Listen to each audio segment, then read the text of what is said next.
بدأنا بذكر الله. نقربوا كده احبابنا، فانزاتي معجبين الصفحه، حبايبنا، نقربوا مع بعضينا.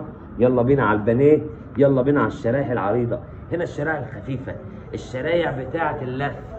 بسم الله ما شاء الله، تقولش كنافه يا باشا. بص يا باشا، نلفوها كده، دي بقى الحشو بتاعنا. ومعانا هنا الشرايح التخينه اللي هي بتاعت الشوي، الشريحه المبططه التخينه.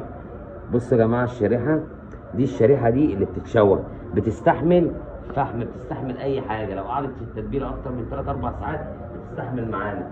هنا غير دي عندنا الشريحه الخفيفه هنا اهو، ممكن نتقلى بجدار كلام من ده، ماشي على حسب ما الزبون ايه ما بيحب. هنا الشرايح المظبوطه، الشغل العريض. عندي الشغل العريض، وعندي الشغل الرفيع، وعندي الفصوص السليمه اللي انا اقدر منها اعمل منها اي حاجه. عندي اعمل منها شاورما، اعمل منها فتحه البوك بتاعنا اللي احنا بنحشوه، اللي احنا متعودين عليه، ماشي. فاحنا عايزين كل حبايبنا بس يقربوا، عشان انا النهارده والله ما كنتش عارف اجمعكم الصبح في اللايف بتاعنا، علشان النهارده الجمعه واليوم عندي طلبيات جامده لعرسان وعقبال بناتنا وشبابنا، نفرحوا بيهم كده ان شاء الله، ويكونوا من عندنا باذن الله.